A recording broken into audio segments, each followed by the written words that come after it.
RB infra के stock पर एक बार आप अपनी राय दीजिए, क्योंकि रोड एंड इंफ्रा में टोल कलेक्शन के डेटा काफी इंपॉर्टेंट होते हैं। दिसंबर टोल कलेक्शन के डेटा आरबी इंफ्रा के अगर देखें, क्लियर कट 32% इंक्रीज यहां पर देखने को मिला है। टोल कलेक्शन जो है यहां पर बढ़ता हुआ हमने देखा है। ऑलमोस्ट 294 करोड़ से टोल कलेक्शन का आंकड़ा 400 करोड़ तक गया है। पॉजिटिव न्यूज फ्लो है और चार्ट स्ट्रक्चर अगर देखें, पिछले 6 महीने में आरबी इंफ्रा का स्टॉक ऑलमोस्ट 50% चला है। यहां से और अपसाइड दिखती है आपको? वैसे ओवरऑल इंफ्रास्ट्रक्चर थीम पर हम काफी बुलिश है, और आईआरबी की पर्टिकुलरली बात करें तो ये जो इसका 300 से 320 के पास का एरिया है, पिछले 10 साल का रेजिस्टेंस एरिया है। जब भी इस लेवल के आसपास आता है रेजिस्टेंस फेस करता है, बट मुझे लगता है कि इसमें एक 10 साल का ब्रेकआउट आते दिखेगा, और जैसे ही ये लेवल क्रॉस करेगा स्टॉक में एक बड़ा अपमूव देखने को मिलेगा। तो मेरे हिसाब से स्टॉक पर नजर रखिए, 320 के ऊपर निकलता है तो बड़ी तेजी देखने को मिलेगी। करंट लेवल पर भी इसको एक्यूमुलेट किया जा सकता है। नीचे इमीडिएटली 295 से 290 का एरिया काफी अच्छा सपोर्ट एरिया है। सो इस स्टॉक को एज ए ट्रेडिंग बेट भी ले सकते हो और इन्वेस्टमेंट बेट भी रख सकते हैं। हो सकता है आपको आने वाले समय में 500 तक प्लस तक के भी लेवल देखने को मिले। हालांकि 500 लेवल फिगर करना सही नहीं रहेगा, क्योंकि आने वाले दिनों में स्टॉक में एक स्प्लिट भी देखने को मिल सकता है।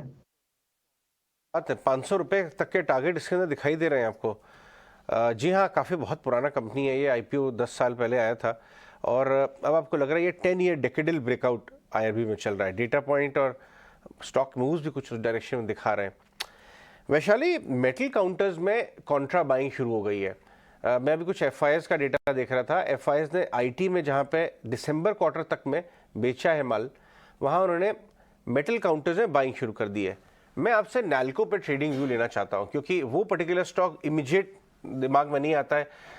सब लोग स्टील के ऊपर चढ़ जाते हैं, Tata steel, JSPL, JSW, but NALCO वो जरा चार्ट चेक करके बताएं आप, क्या बता रहा है। 83 का कल करीब करीब बंद हुआ था, 2.5% ऊपर। क्या एक लॉन्ग ट्रेड के लिए कंफर्टेबल लेवल्स हैं? I would definitely agree. देखिए, actually metal sector on the whole बहुत अच्छे से परफॉर्म कर रहा है और सभी मेटल्स चल चुके हैं। सो अब बारी है पीएसयू मेटल काउंटर, जो उसमें है सेल एंड नैल्को। नैल्को जिस तरह से एक लंबे कंसोलिडेशन के साथ ग्रेजुअल अपमूव दिखा रहा है, और कल जो हमने देखा एक 200 डे मूविंग एवरेज का रेजिस्टेंस पे क्लोज हुआ है। सो आई थिंक नाउ 78 का एक सपोर्ट लेके ये स्टॉक अक्यूमुलेट जरूर किया जाए for a long term basis of 110 120 के टारगेट।